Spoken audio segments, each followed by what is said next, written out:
A lot of this isn't going to make sense to you, and I'm sorry about that. I'm just going to start at the beginning, with the house.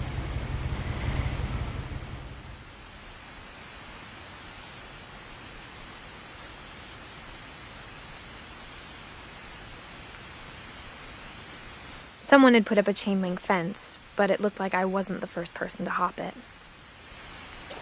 My brother Milton disappeared when I was 4. It was like the house just swallowed him up.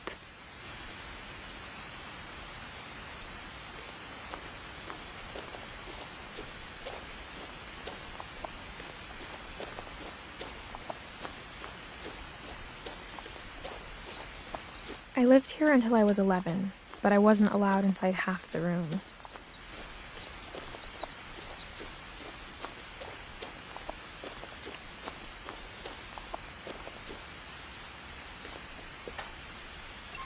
Inside the mailbox were bills from 7 years ago, marked urgent, open immediately.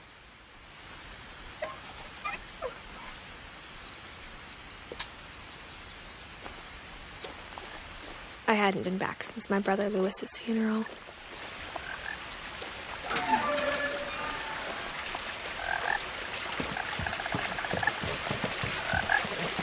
In her will, my mother left me a key, but didn't tell me what it unlocked. Maybe she thought I'd know, or she thought that the mystery would be enough to bring me back.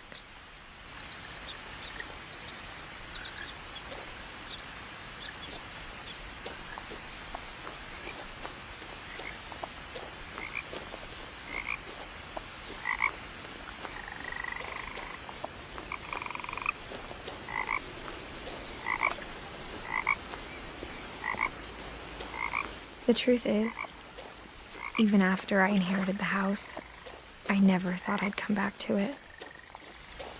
But now I had questions about my family that only the house knew the answers to.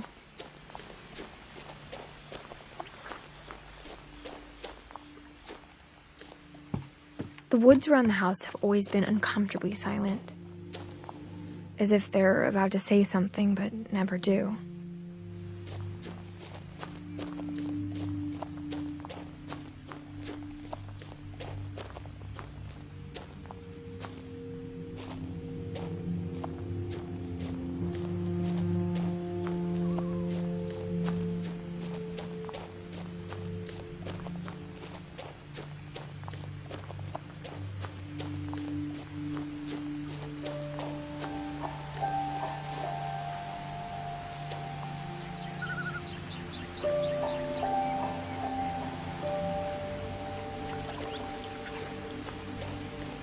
The house was exactly like I remembered it, the way I'd been dreaming about it.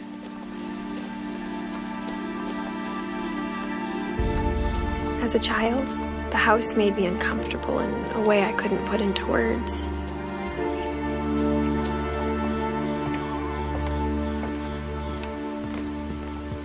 Now, as a 17-year-old, I knew exactly what those words were. I was afraid of the house.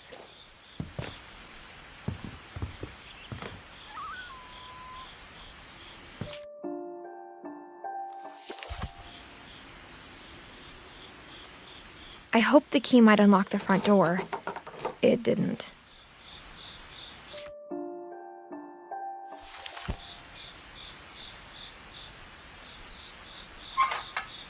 Looking in, I felt like the house itself had been waiting for me.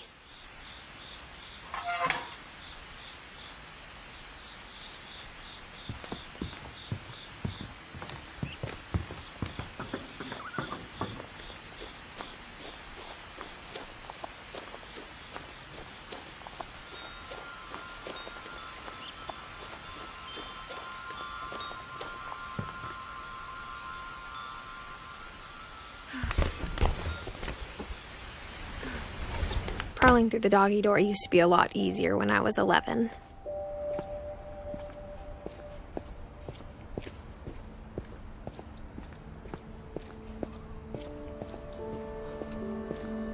For the first time in years, I felt like I was home.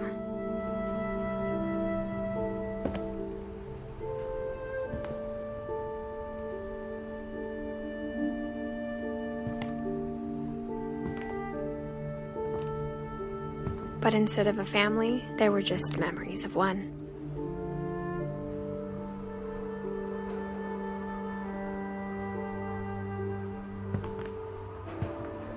Like how after Louis started working at the cannery, we all got sick of eating salmon. Except our cat, Molly. Or how only one restaurant would deliver to our house, so we had Chinese a lot.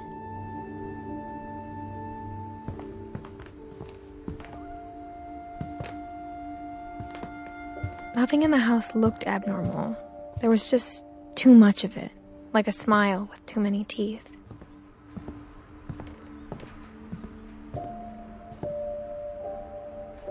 A lot of things got left behind in the whirlwind of that last night.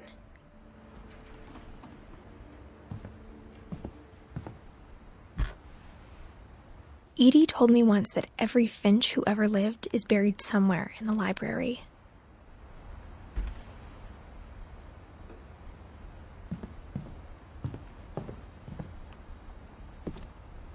After Milton disappeared, Mom sealed up all the bedrooms. Then Edie retaliated and drilled peepholes.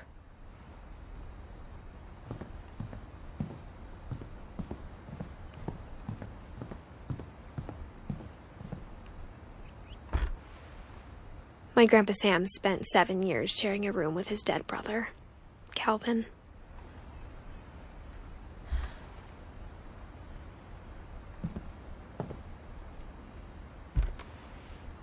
As a kid, I just assumed every house had peepholes and sealed rooms you weren't allowed inside of.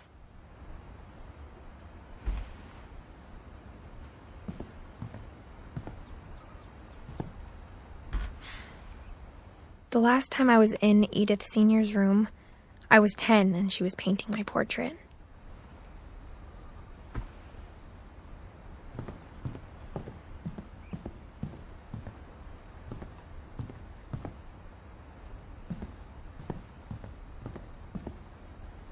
I spent a lot of time playing in Great Uncle Walter's room. I think my mom sometimes regretted not sealing it up. Louis told me there were secret passages, but I never believed him.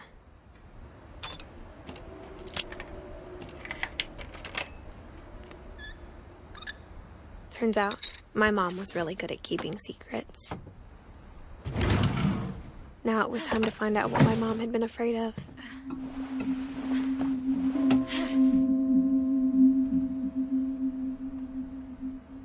Reading this, maybe it sounds like I had a plan, but I had no idea what was behind the door. Just like I had no idea where all this was gonna lead.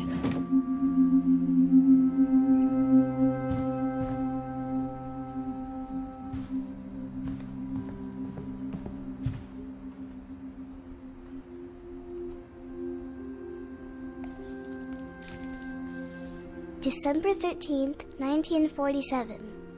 Dear Diary, I'll be gone soon, but I wanted to tell somebody about what's gonna happen. It started when Mom sent me to bed without dinner. I woke up and I was starving, so I looked around for something to eat. The gerbil food was dry, but I didn't mind it.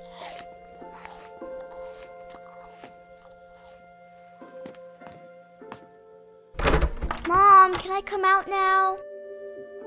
Sweetheart, it's late. Go to sleep.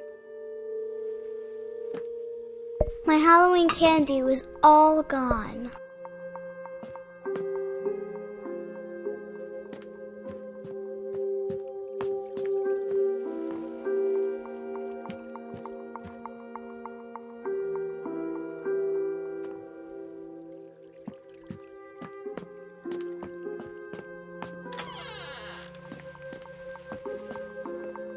I kept eating and eating.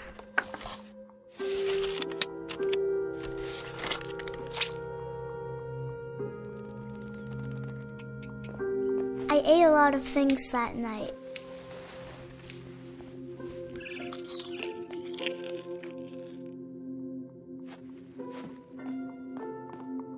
Then I heard chirping outside my window. It was a barn swallow going back to her nest. I reached out for her.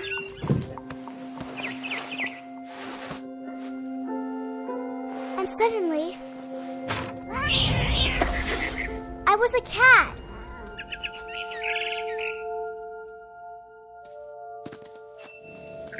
I tried to be quiet, but the bird was really scared.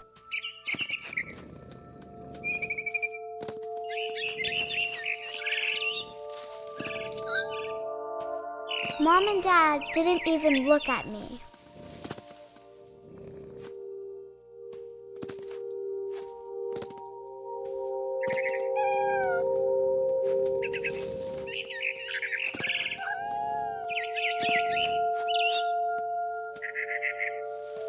I jumped and I almost got her.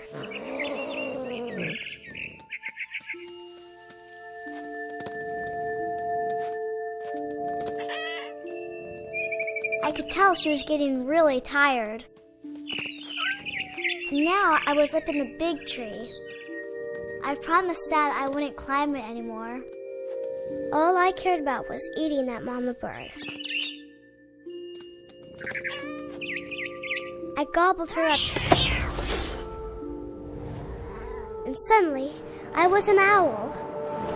First, all I heard was the wind.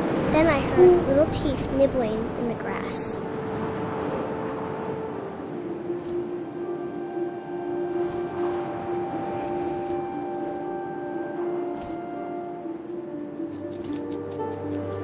Rabbits.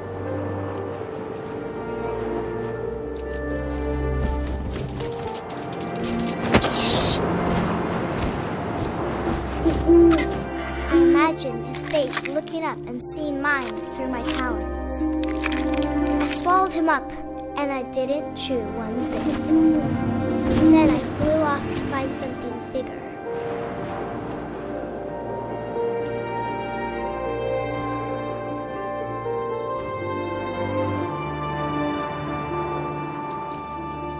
A mama rabbit.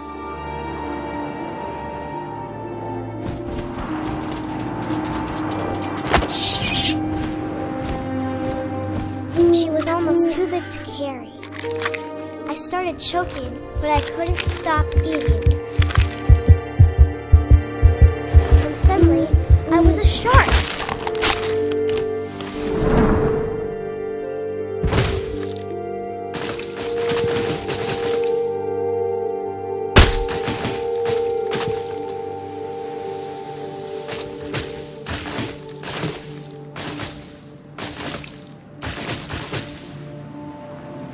I rolled off a cliff and into the ocean. Now, I was hungrier than ever.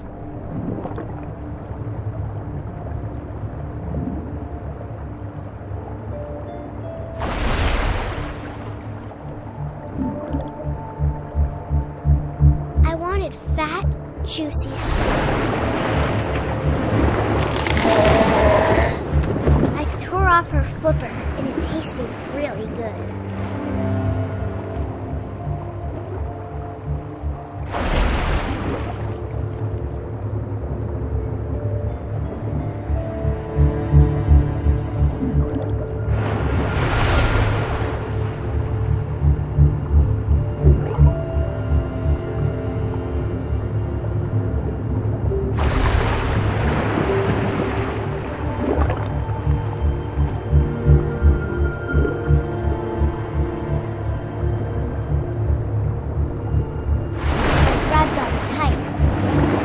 I was so hungry, I jumped out of the water.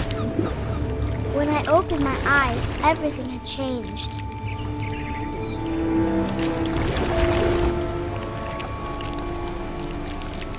Now I was a monster, and I smelled people everywhere.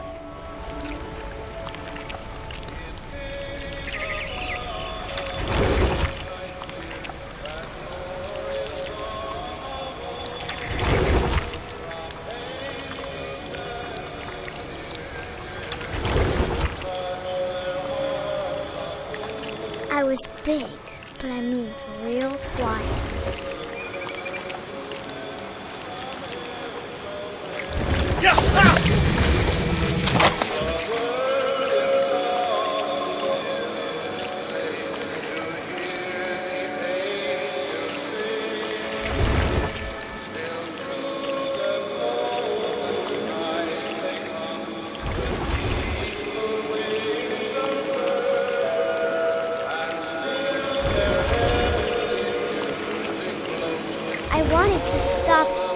so I didn't.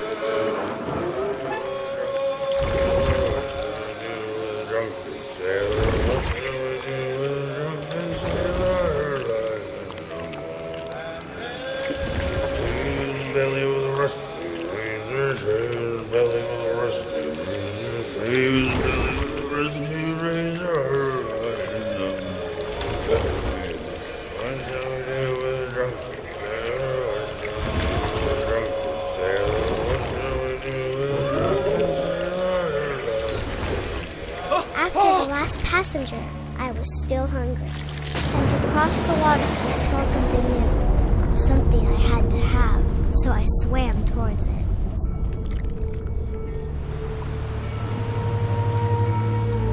I slithered onto the sand, and the good smell went into an old pipe.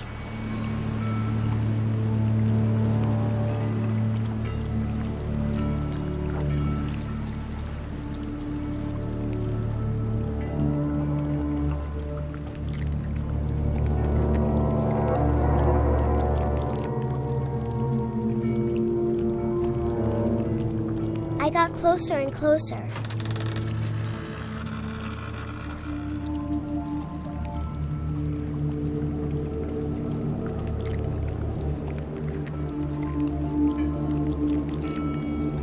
All of my stomach started growling. And suddenly, I was me again. I held my breath for a long time, but I couldn't hear anything. I think it's waiting for me to fall asleep. But it's not going to wait much longer. It needs to feed, and we both know I will be delicious.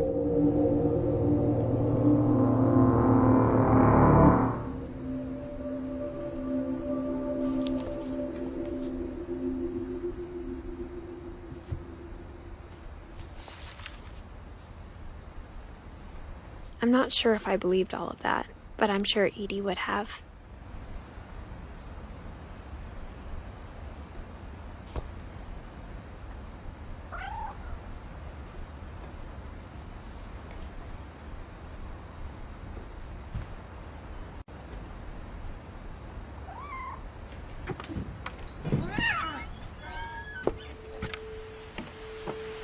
This will be obvious later, but my mom never told me any of these stories. Edie would have, but Mom didn't like bringing up the past.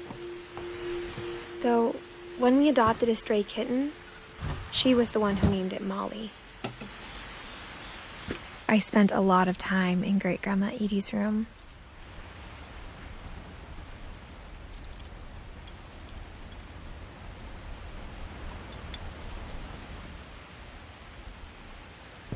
We got along, and it was a good place to hide from my mom. Louis died a week before we left, but Edie had already started to memorialize him.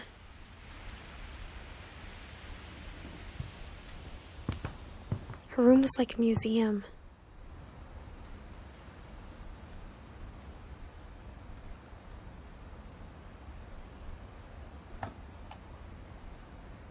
For 500 years, the Finches have been famous throughout Norway for their fortune and misfortune.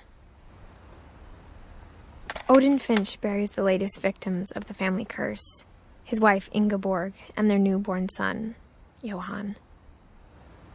On January 7th, 1937, he set sail with his family and his house, hoping to leave the curse behind. But 40-foot waves off the coast of Washington send the house and Odin to the bottom of the sea. Odin's daughter Edie, with husband Sven and baby Molly, step ashore on their new home, Orcas Island. Odin Finch is the first to be buried in the new family cemetery. His daughter Edie is already dreaming of a new Finch house.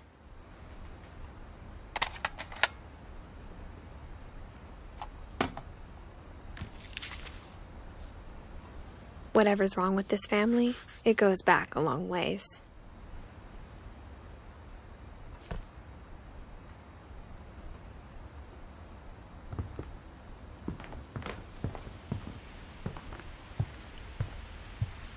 Edie gave a big interview about a mole man living under the Finch house. My mom was furious. I hadn't thought of myself as Edith Jr. for a long, long time.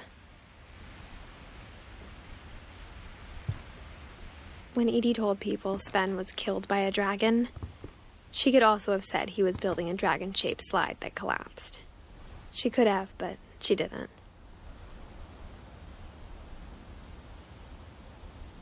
Even in her 90s, sometimes Edie seemed a lot younger than my mother.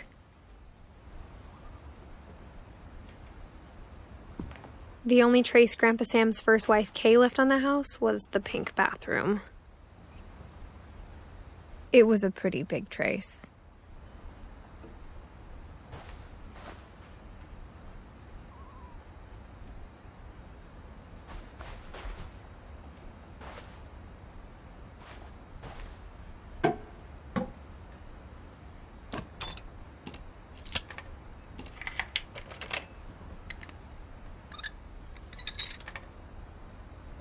There's a secret in this bathroom.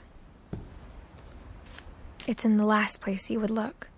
It isn't in the cupboard. It's hidden in this book.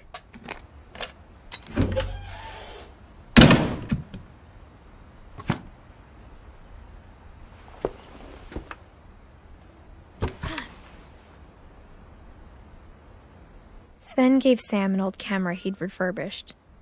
He never put it down.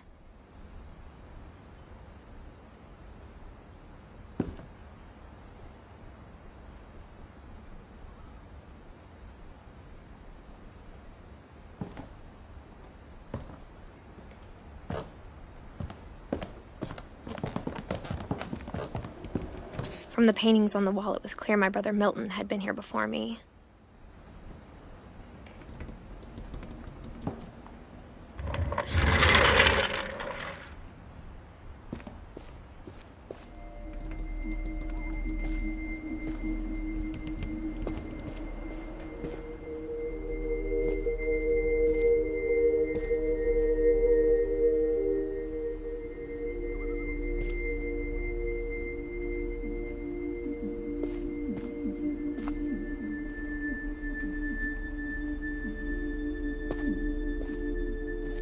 I knew Grandpa Sam had a twin, and that he never talked about him.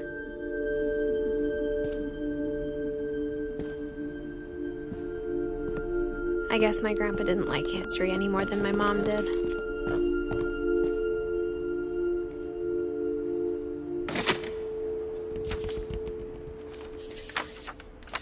How I Want to Remember My Brother by Sam Finch. The thing I remember is that when he made up his mind, that was it.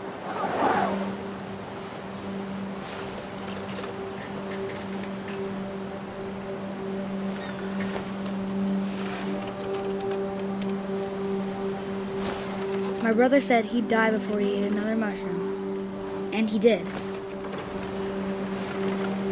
At Barbara's funeral, we swore he'd never be afraid again, and he wasn't. I think Calvin always wanted to fly.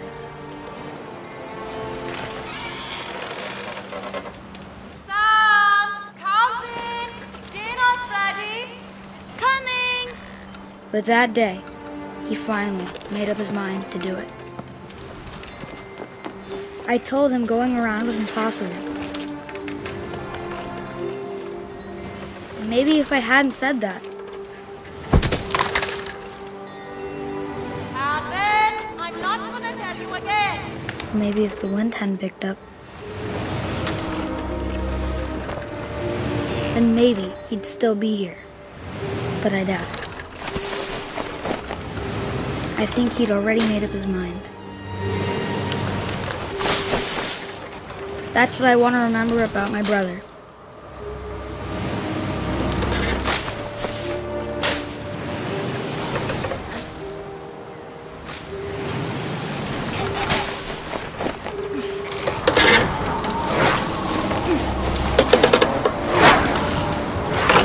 The day he made up his mind to fly. And he did.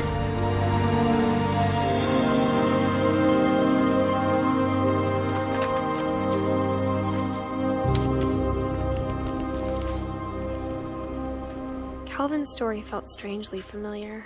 When I was younger, I remember trying to do the exact same thing.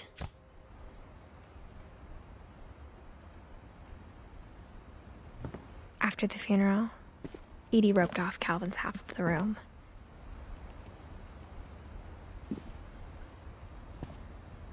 Mom said Grandpa Sam enlisted at 18 and never set foot in the room again.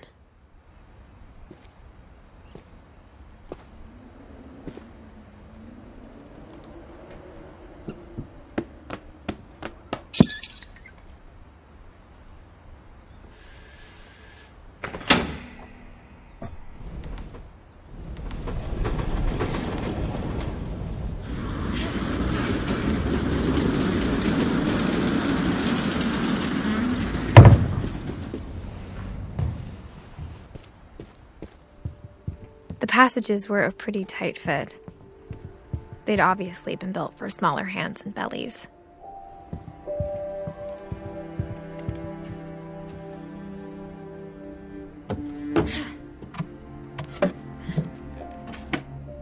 Growing up, I always thought of Barbara as a child star.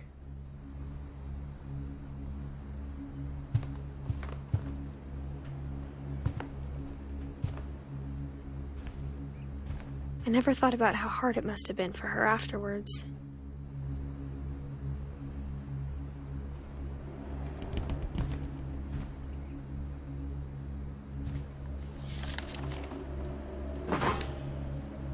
Of all the stories people wrote about Barbara's death, I'm surprised Edie saved this one.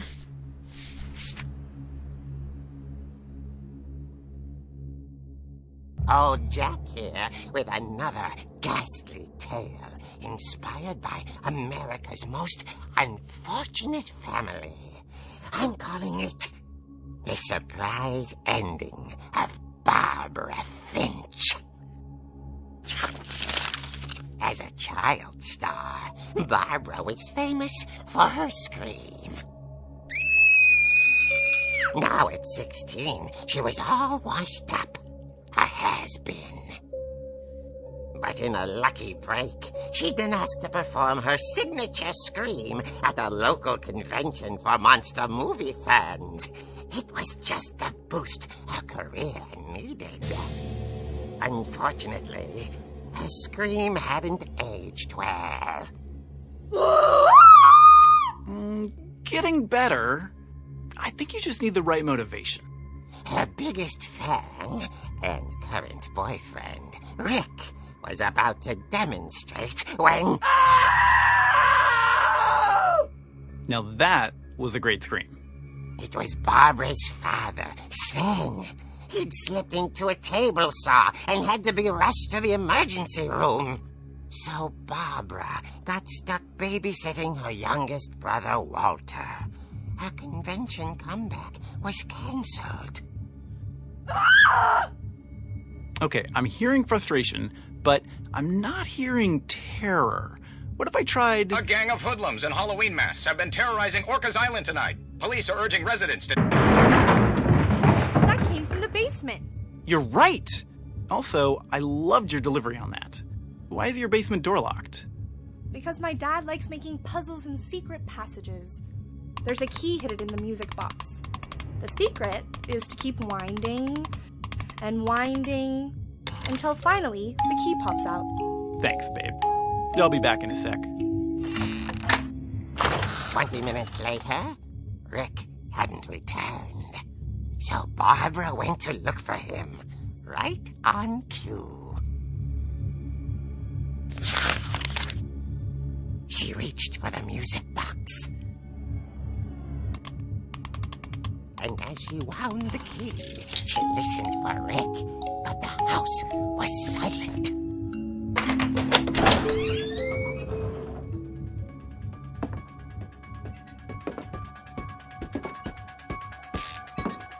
She found Rick's crutch and imagined the worst.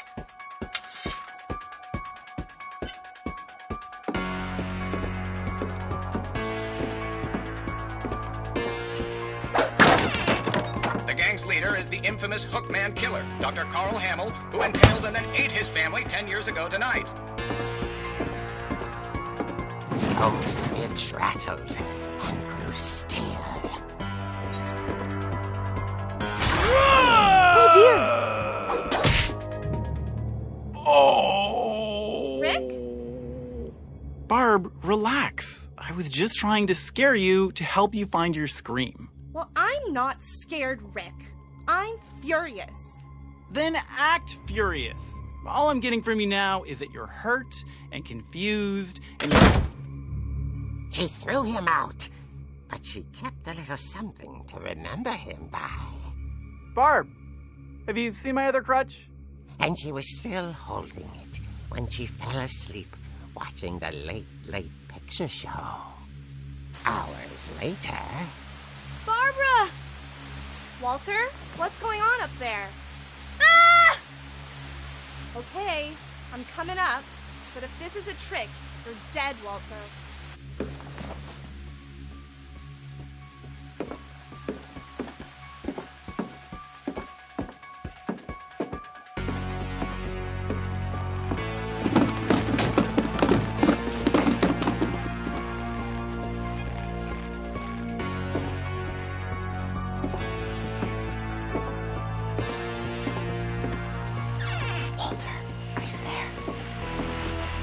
Walter had vanished, but his bedside radio was still on.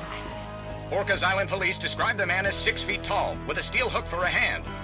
Residents are urged to lock all doors and windows and notify the police of any suspicious activity. Barbara turned, saw the hook man, and was speechless.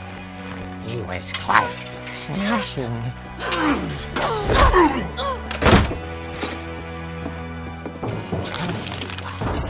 He couldn't get enough of Barbara. Okay, Barbara, there's gotta be another way out of here. Not. She played her part beautifully.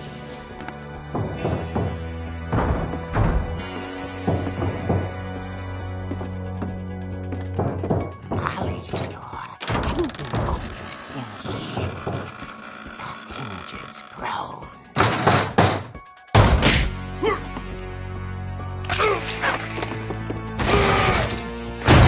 He wasn't moving, but she sensed the story might not be over yet.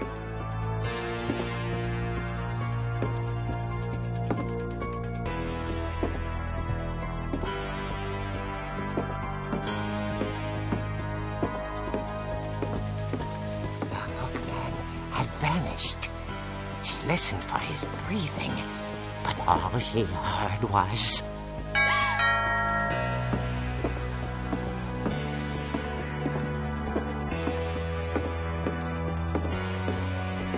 At the door, she heard whispering. It was coming from inside the house.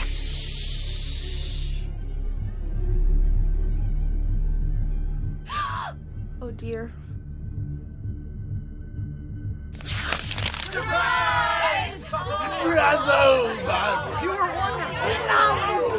monsters had come to surprise her. For Barbara, it was a dream come true. Then she saw what kind of monsters they were, and she realized what was about to happen. She was going to be famous. And with her final breath, Barbara Finch gave the performance of her life.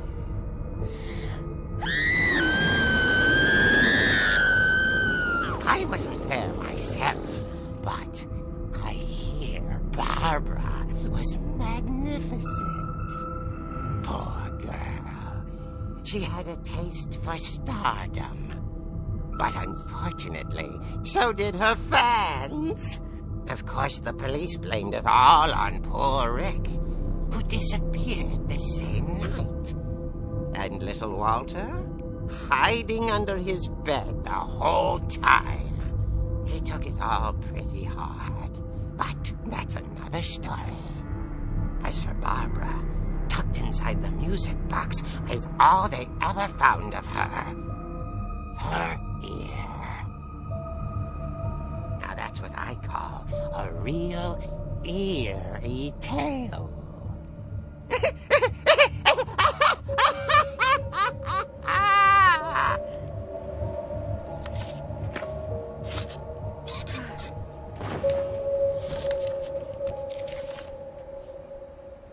Edie told me all Barbara wanted was to be remembered, as absurd as that comic was.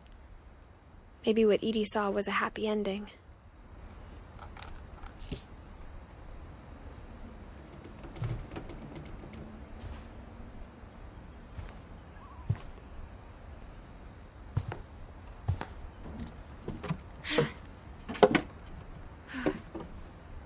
I guess now I know why Mom didn't like me playing with the music box.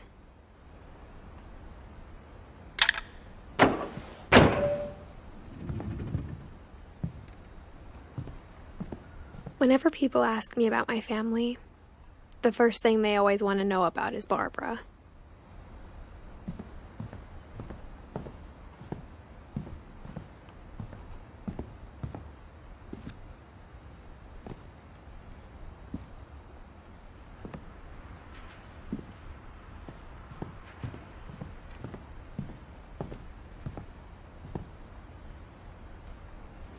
Even the fireplace had a story.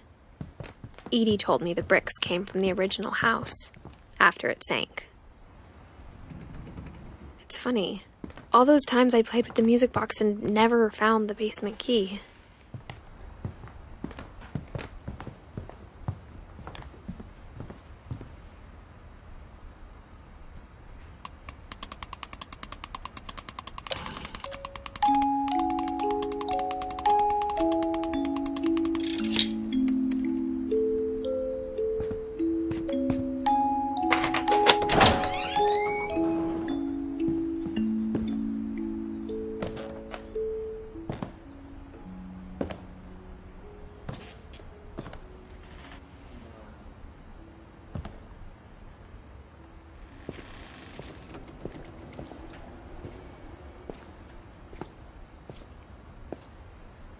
Mom said the basement was off limits, unless I wanted another tetanus shot.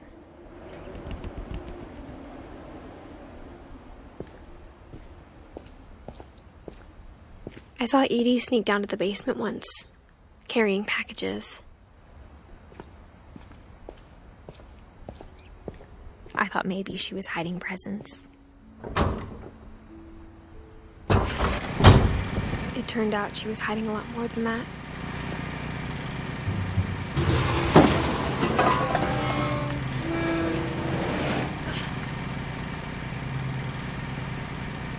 I remember asking Mom once about where Walter had gone. She said after Barbara died, he got as far away as he could.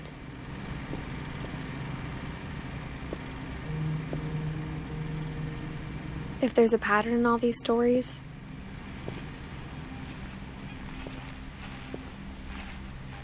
I think it's that none of us has gotten very far.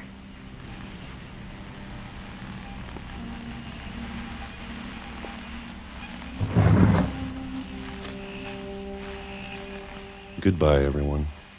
I can't believe I've been down here for 30 years. On that first day, after the shaking started, I didn't think I'd survive a week.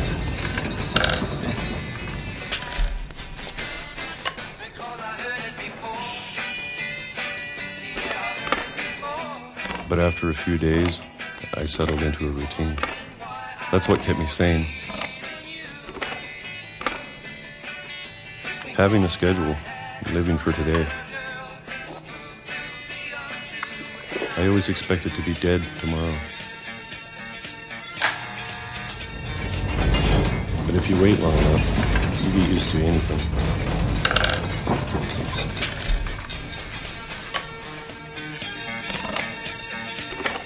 Even a monster on the other side of the door starts to feel normal.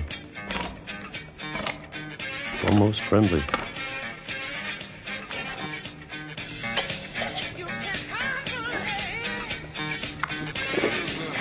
And then one day, everything just stopped. Whatever that thing was, it was gone. Maybe it got tired of waiting. Or maybe I just got tired of being afraid.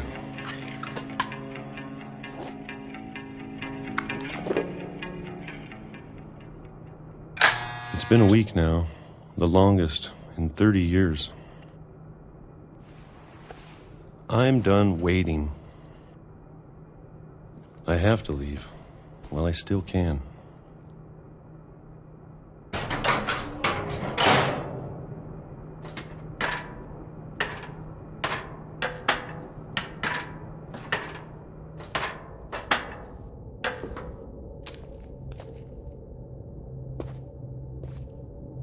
I know it's out there somewhere. Whatever killed Barbara and Molly and Calvin.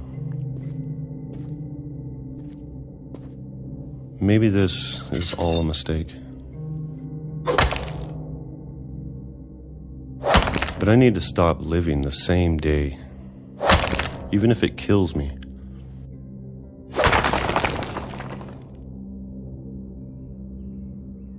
Whatever's out there, I want you to know I'm ready for it. I'm going to appreciate all of it, especially the food. I don't mind if I only have a year left, or a month, or a single week. I'd be happy with one more day. I can already imagine the sun on my face.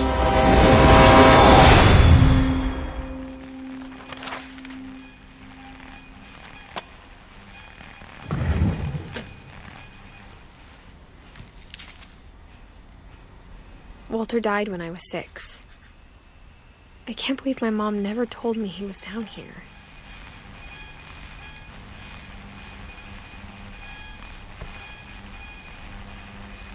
I'm sure my mom was trying to protect me.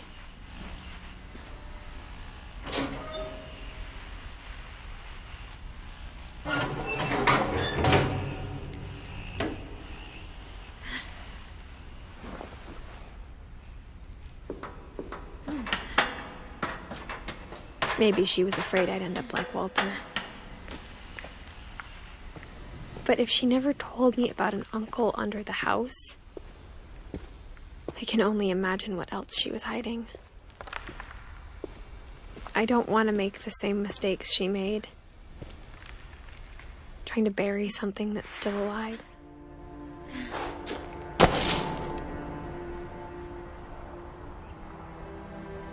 Now that there's only one of us left, or maybe 2, I thought it was time I heard the stories for myself and found out what happened to everyone else. But now I'm worried the stories themselves might be the problem. Maybe we believed so much in a family curse, we made it real.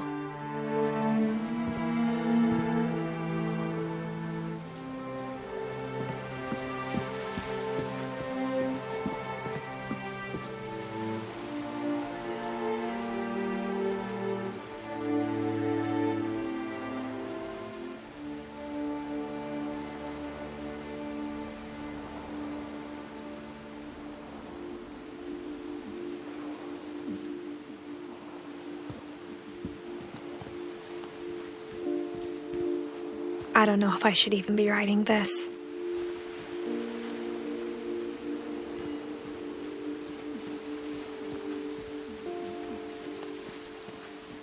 Maybe it'd be better if all this just died with me.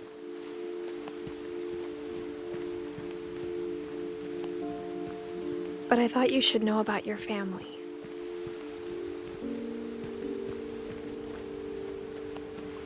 And the history you're a part of.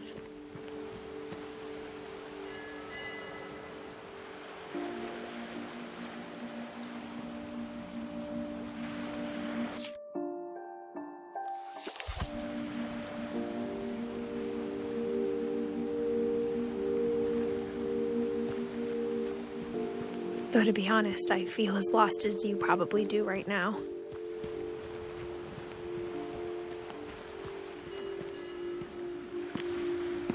I think the people in these stories believed them, for what that's worth.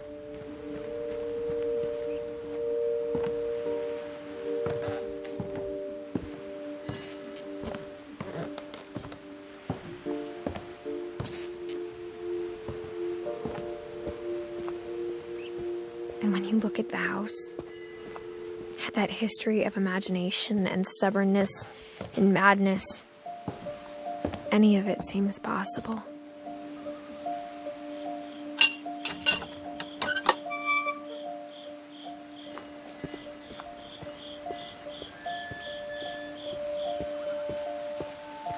I think we've been surrounded by death for so long, we've just gotten used to it.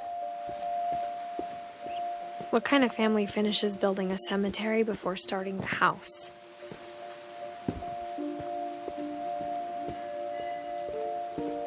It's embarrassing for me to admit this, but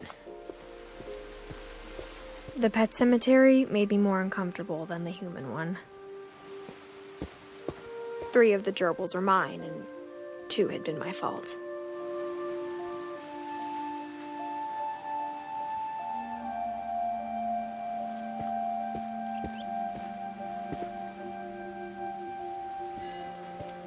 Sven built the house, but it was Edie who designed the cemetery.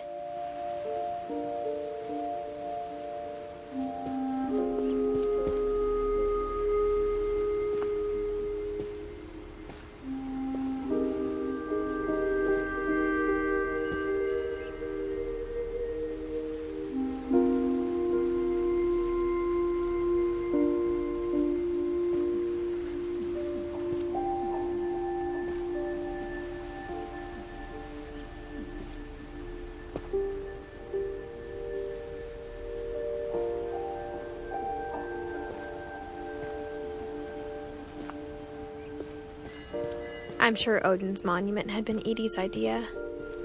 My mom was always trying to move on, but for Edie, the past never went away.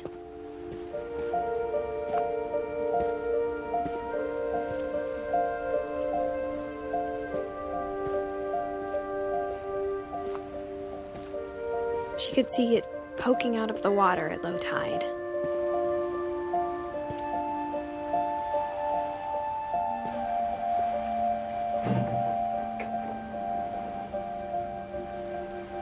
Edie said she dreamed about the old house every night.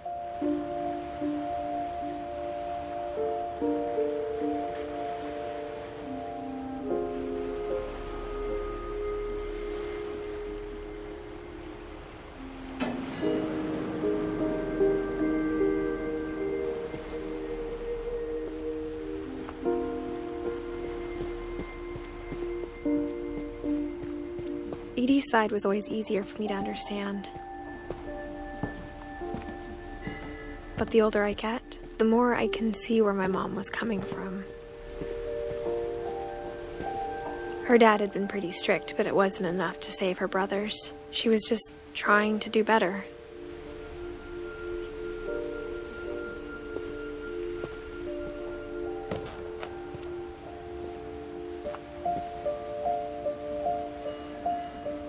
She lost 2 of her brothers, just like I did. I get why she tried so hard to protect us.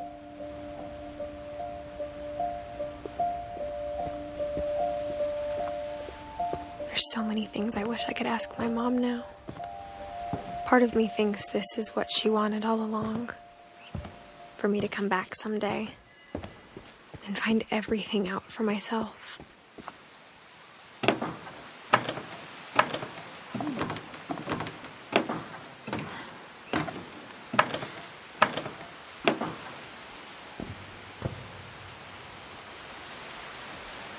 But looking back on it now,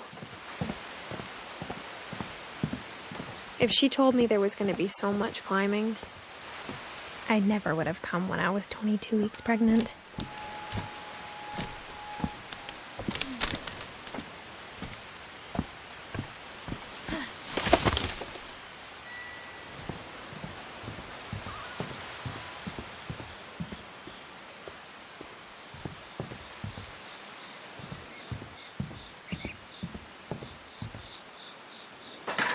I never met Grandpa Sam, but I think he and my mom had a lot in common.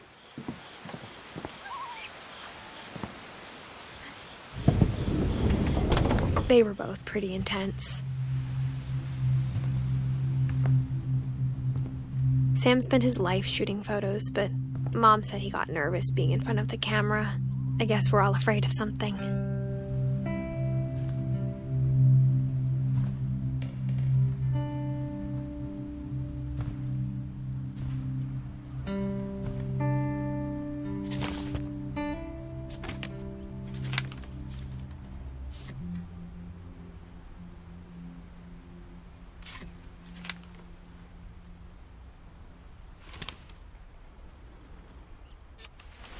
Dawn, I promise, you'll never forget this weekend.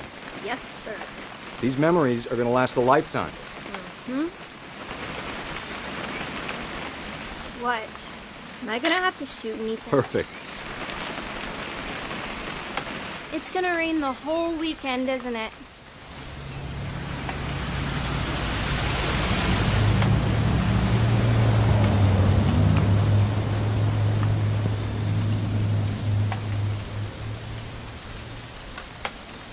Please just take the damn picture. Hey, language. Did you want to get a picture of me or what? I will never forget this weekend, Dad. That's the spirit. Okay, got it. I'm gonna take some pictures, okay? Just be careful. That camera's older than you are. Aw.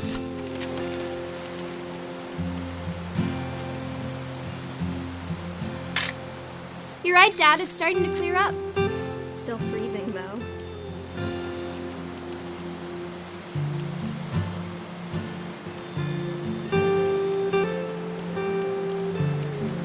Definitely should not have drunk all that coffee. Hold still. Hey! That's a keeper. I'm just saying, I'm not always gonna be here, Dawn. You'll need to remember this stuff, if you want to survive. I'll be fine, Dad. You know who else thought he was gonna be fine? Some guy who died. Dawn, I'm being serious. I know, Dad. You're always serious. Doesn't being out here make you want to chill out? To tell you the truth, I haven't been out here in 20 years.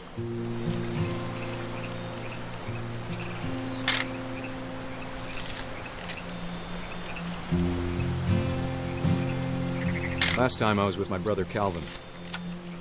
Man, that was a great trip. Dad! Good eyes, Dawn. Before you take the shot, let me get a picture of him.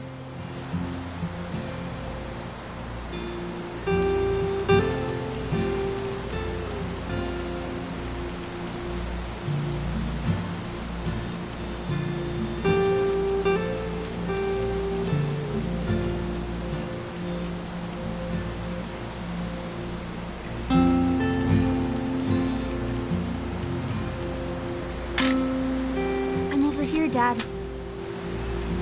Dad, I... Just breathe. Let me get behind you. Do I have to do this? Dawn, you don't have to do anything. Great shot, Dawn!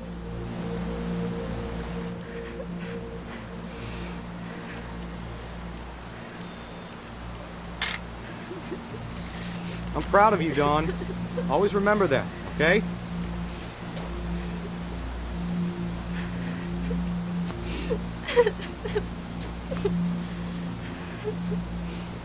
Sorry, Dawn, just gotta reset the timer.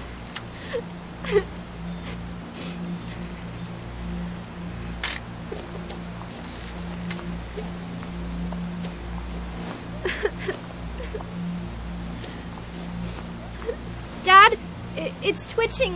I think That's it's totally normal, Dawn. Just focus on the camera. Try not to think about— Dad!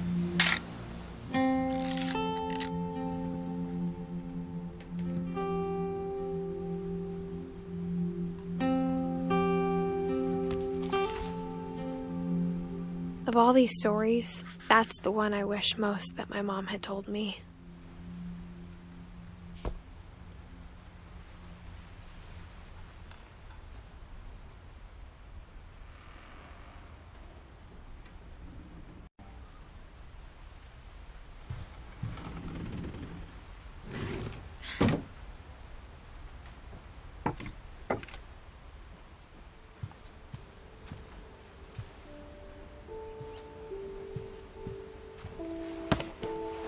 After Sam died, my mom and Edie got really close. They'd both lost a lot.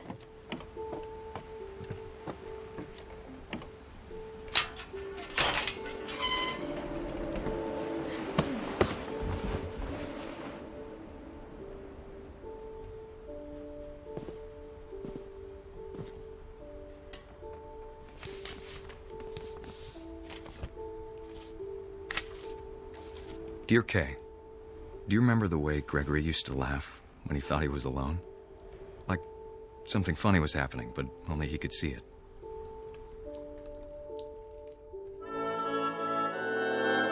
I think he saw things the rest of us don't.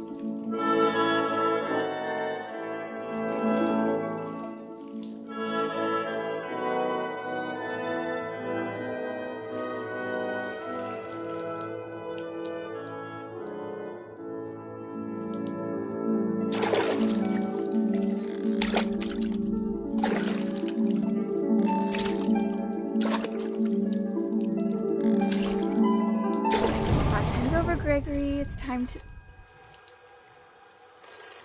Hold on, sweetie. Hello? Sam, I told you I don't want to talk right now. I wonder what he saw. What his world was like.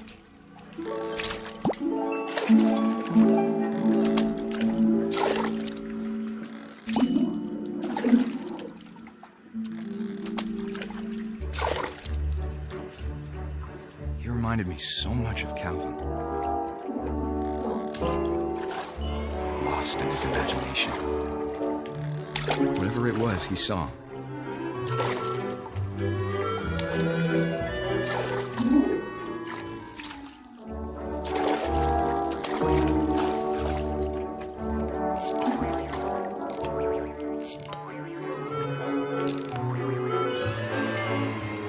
It sure made him happy.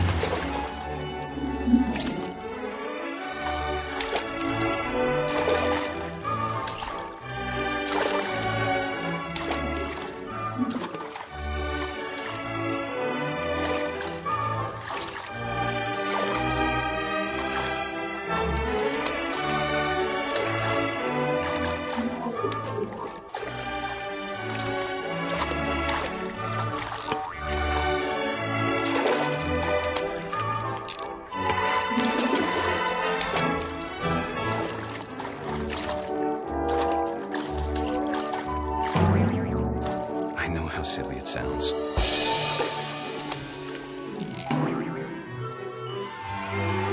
But I worried about a baby being too happy. But I could feel him slipping away. Sorry about that, Gregory. I know you did everything you could. Maybe if I hadn't called that night.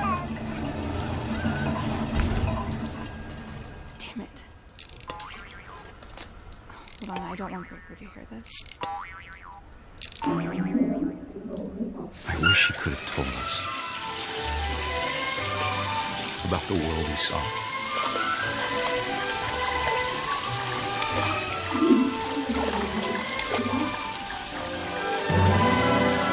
There's so much I don't understand about Gregory. About everything.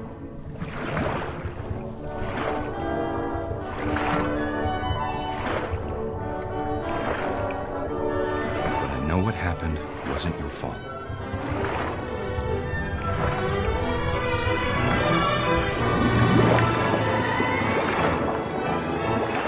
I'm sure he's happy. And he'd want you to be happy too. Good luck, Kay. Love, Sam.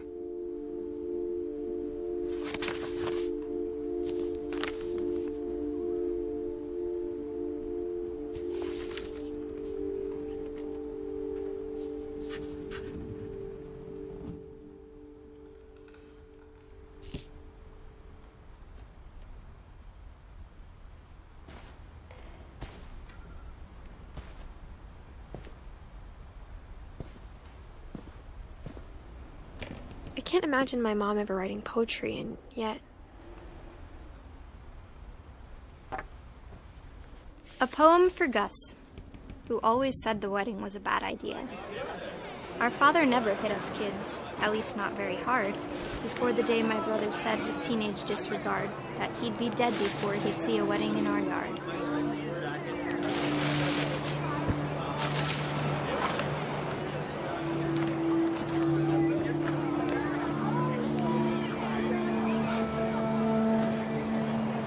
My father made him come, of course, but Gus stood far apart, just flew his kite and bottled up the storm inside his heart.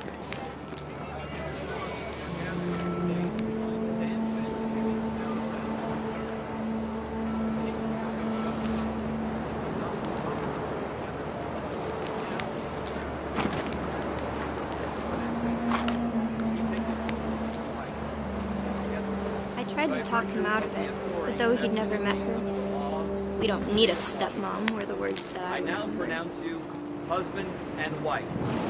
You may kiss the bride.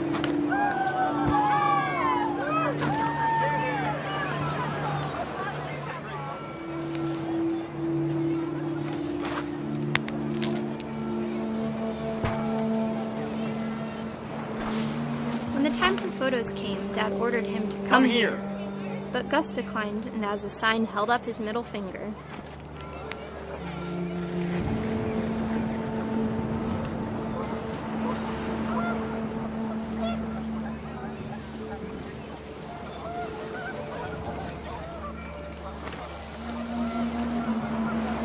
The wind picked up, and panicked geese appeared and quickly went. But all the humans did that day was go inside the tent.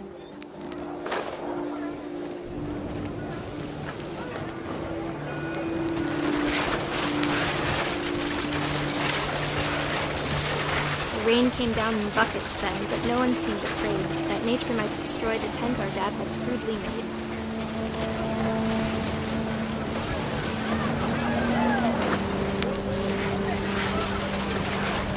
The thunder sounded much too close and full of angry power, but all my father said to this was, "Make the music louder."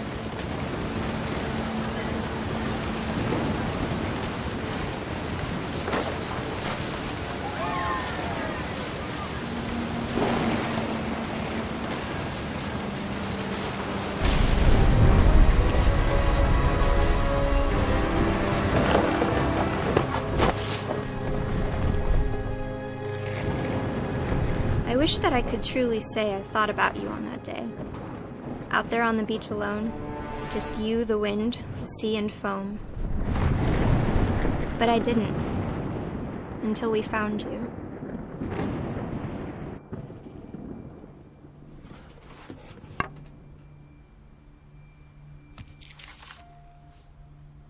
She never talked about him, but Mom told me once if I was a boy, they were going to name me Gus.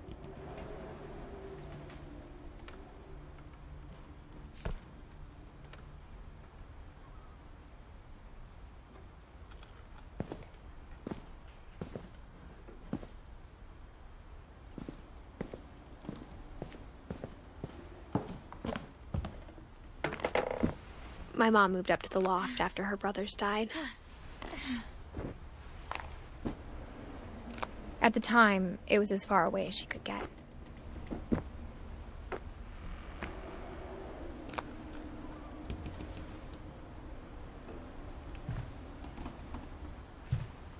Religion was another thing my mom never talked about, but I think it helped her a lot after her dad died.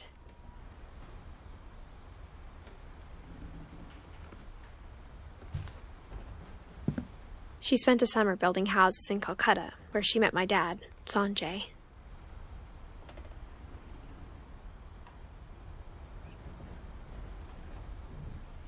My mom moved to India a week after graduation and got a job teaching English.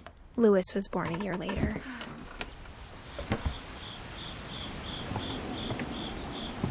When my dad died, I don't think Mom knew where else to go. I'm sure Edie was happy to have her back.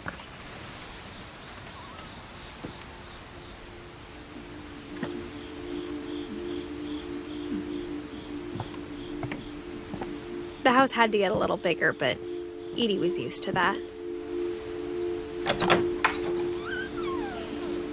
And for a while, things were good. Almost normal. But it didn't last.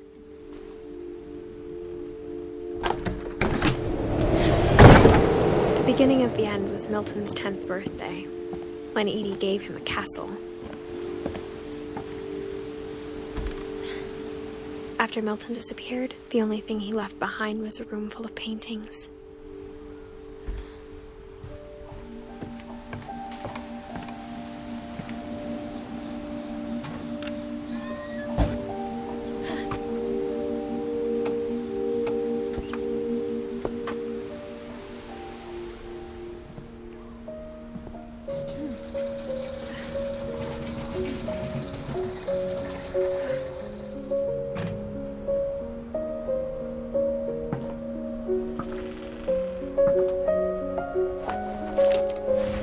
Milton Finch in The Magic Paintbrush.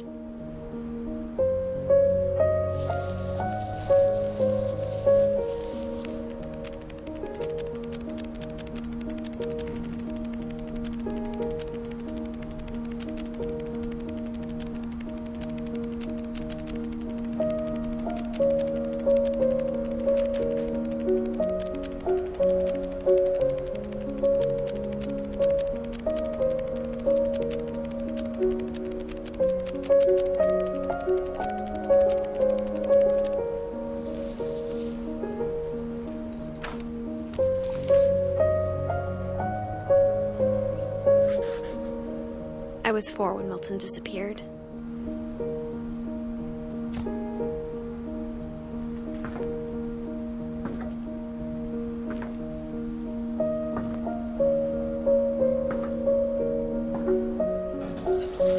Mom spent months searching for my brother.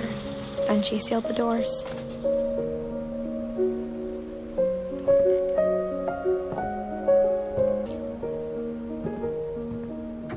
Whatever Milton had found in the house, Mom didn't want it getting out.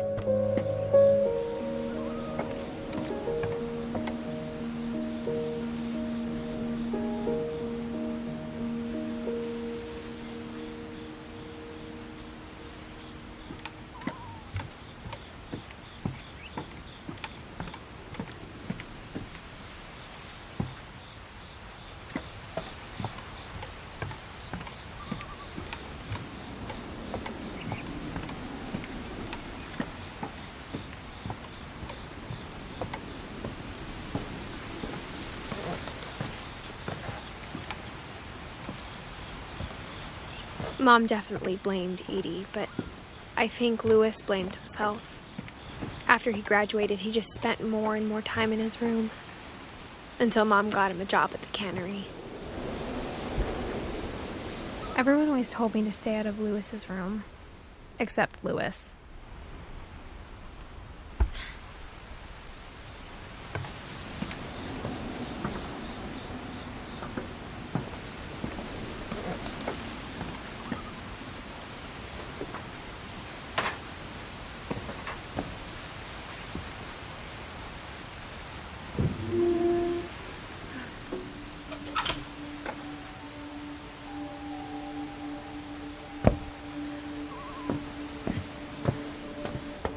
Louis's room smelled very, very familiar. That part of him lived on.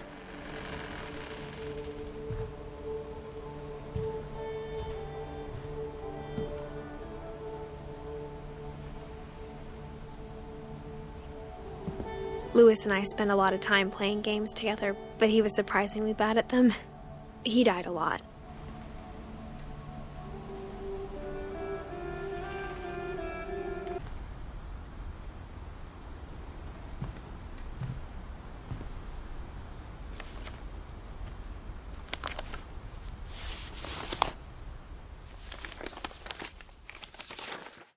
Dear Mrs. Finch, as Lewis's psychiatrist, I can understand your desire for an explanation. As I see it, the trouble began in January, shortly after we convinced your son to seek treatment for substance abuse.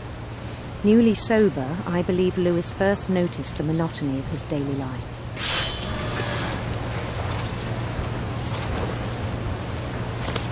He kept working at the cannery.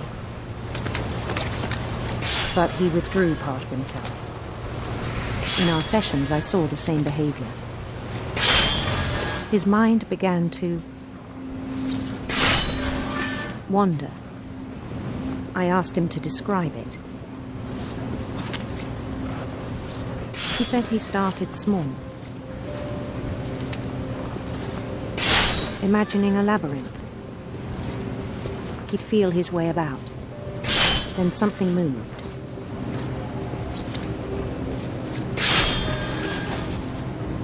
Bats and toads.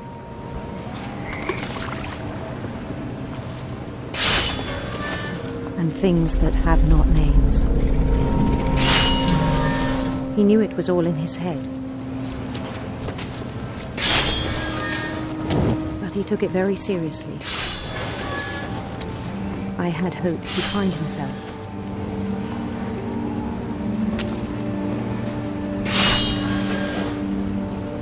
But he found something more. I worried about him then, daydreaming at the cannery. I spoke with his boss. But he said Lewis had become a model employee. Methodical, tireless, focused. Like a whole new Lewis. So I let him go on.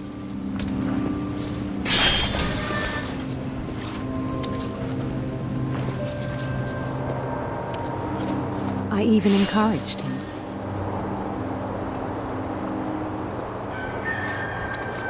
It seemed very promising at first. He told me he'd made a new friend.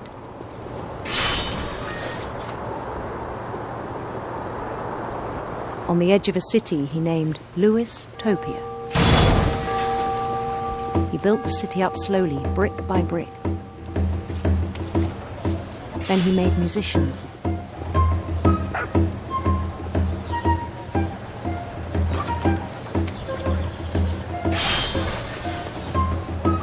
And songs for them to play.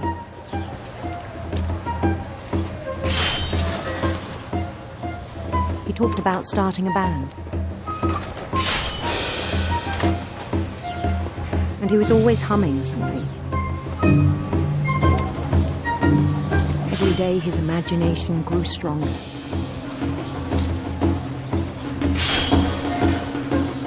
He no longer spoke at the cannery. But his chopping was as reliable as ever. Then one day it struck him that all the cheering crowds, even the stones under his feet, were all in his imagination, so he could do whatever he wished.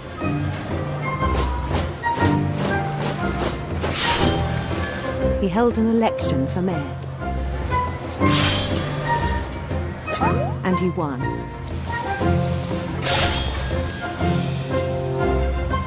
They begged him to stay, but his mind was already wandering. It became a game for him.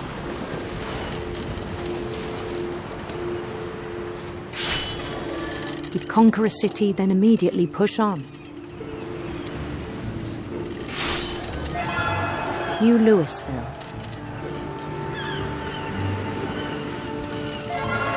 St. Louis. He started drifting away from our reality.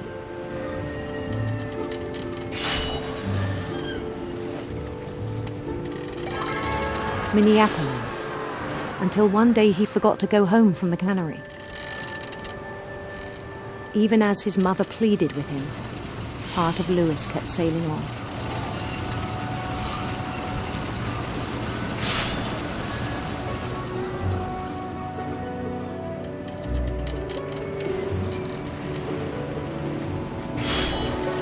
In Lewisburg, he heard rumors of a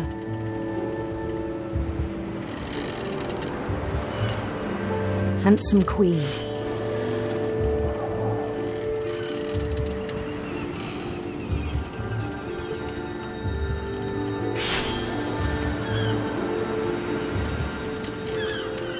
The Queen was on her own quest for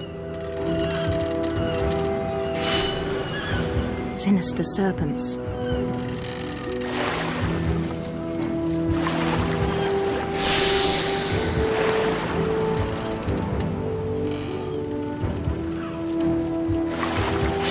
He followed the sound of her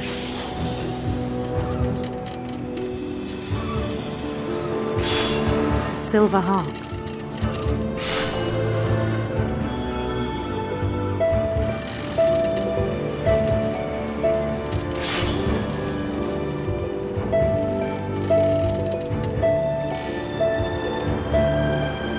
His chase led him to a golden palace east of the sun and west of the moon. Even then, his logic remained sound. He knew the world was all in his imagination.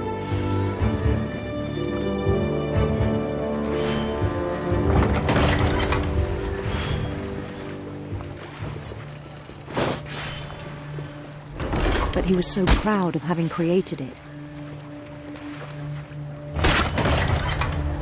In his own eyes, he'd become something greater than a king.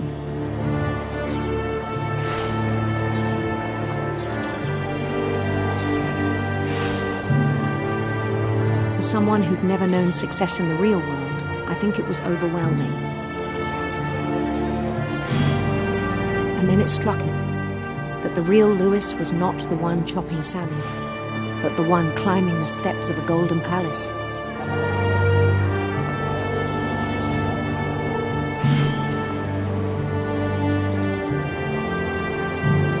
My imagination is as real as my body, he told me. It was hard to argue with him.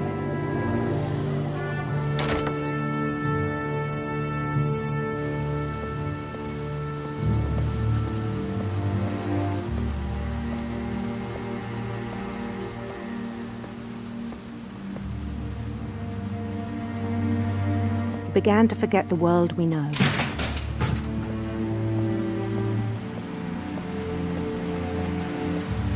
I think it pained him to remember Lewis, the cannery worker.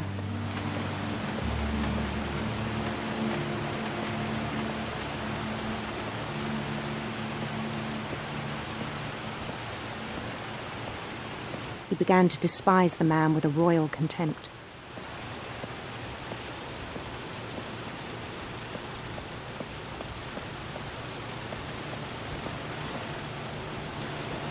I still thought I could save him.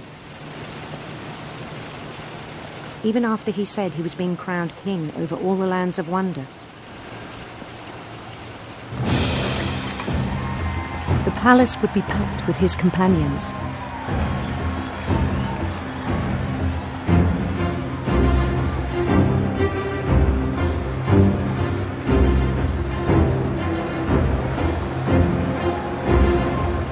Including the wise Calico who'd insisted on advising him.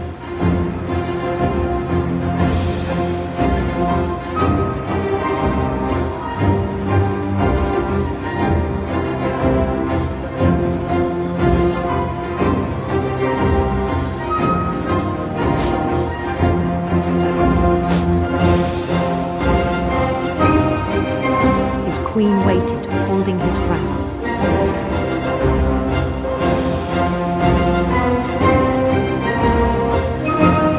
There was only one thing left to do.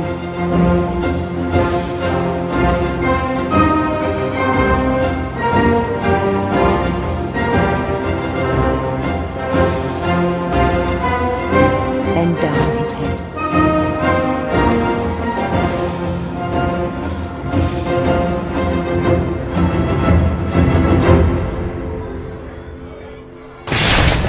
And the rest I think you know. Mrs. Finch, your son was a kind man who will be missed by all of us who knew him.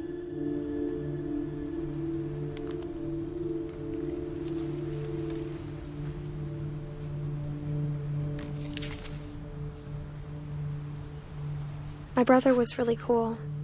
I wish you could have met him.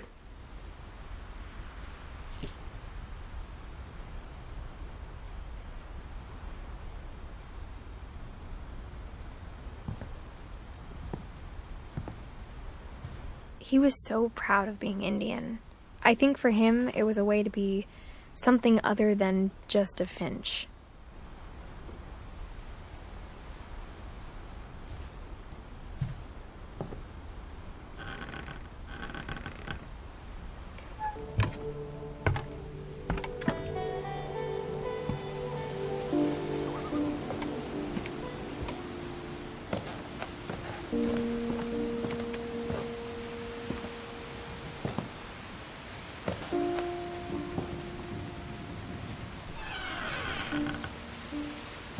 I wish we'd stayed. But I understand why we left.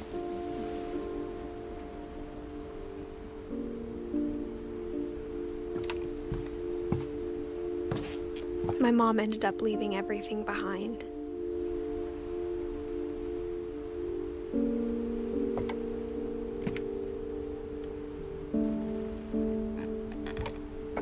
What happened that night had been coming for a long time. Maybe it should have come sooner.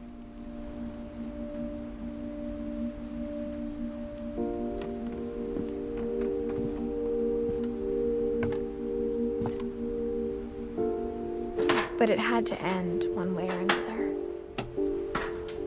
All that's left now was to tell you about that last night.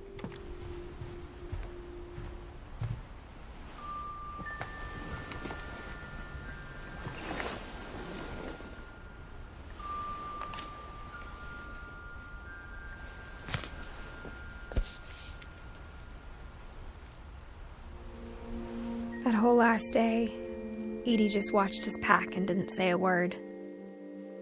Until supper, when she raised her glass and said, "To our final night together, and all our final nights apart." Grandma, you know what I said about alcohol. Some of your medications are very Edith, specific. I left a present for you in the hallway. Why don't you go open it? The grown-ups have to argue now. I'm sorry, you're right. We're all leaving tomorrow. Let's just enjoy our last... I'm not leaving. Edith, you're excused.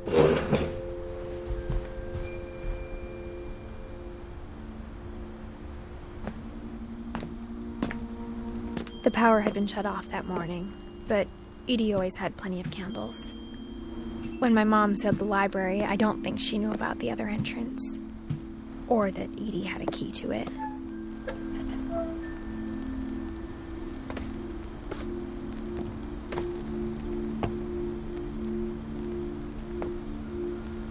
That thing you're afraid of isn't going to end when you leave the house. Edith has a right to know these stories. My children are dead because of your stories. I think it's best if Edith and I leave tonight. We'll have the nursing home send a van for you in the morning, okay?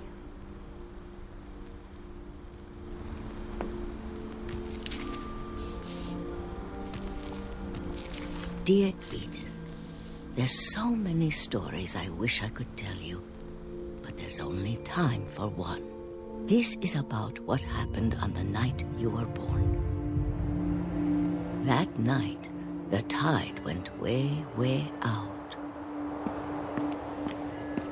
It was the first and last time I ever saw the old house aground.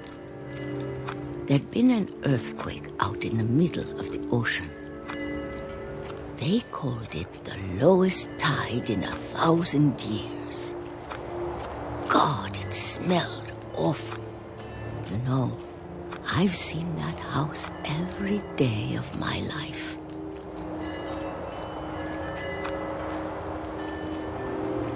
But I never thought I'd go back to it. When the fog rolled in, I lost my way.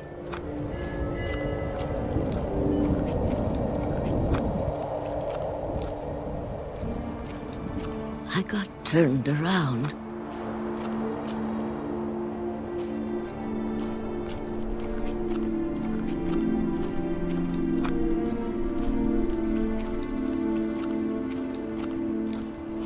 I started seeing things.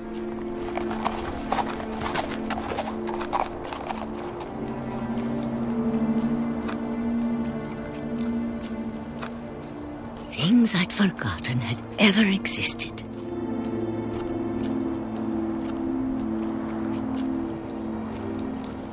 But when I saw them, they felt like old friends. That night, a lot of things came back to me.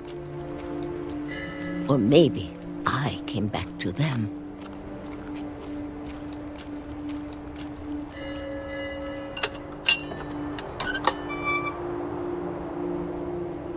Things I can't explain, but that I need you to try and... Edith, what are you doing in here? It's mine. Edith! Mom, you're gonna rip it. Let go!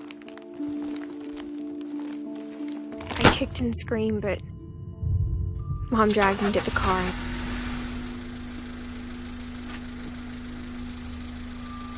I never saw Great-Grandma Edie again. The next morning, the van came to pick her up, but she was already gone. After that, we moved around a lot.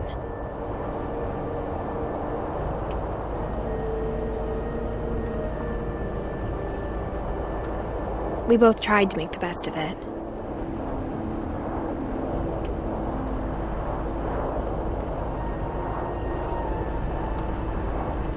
A few years went by.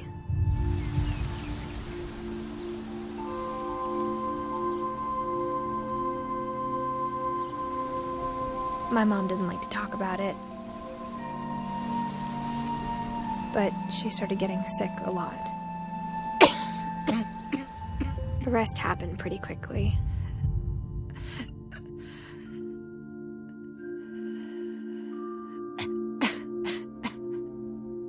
She got better for a while, and then she didn't. And then I was alone. The last Finch left alive.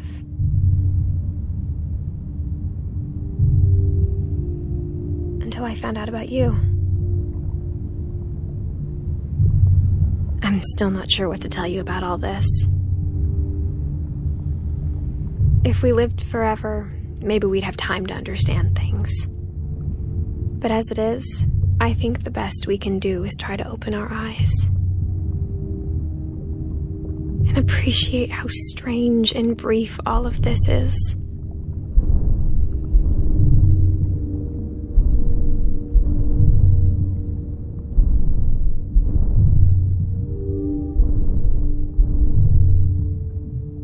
This journal was supposed to be for you.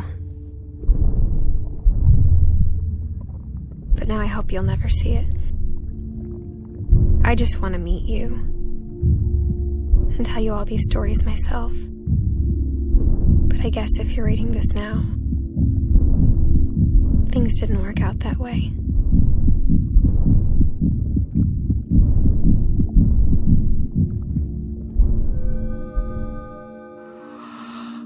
This is where your story begins. I'm sorry I won't be there to see it. It's a lot to ask, but I don't want you to be sad that I'm gone. I want you to be amazed that any of us ever had a chance to be here at all. Good luck.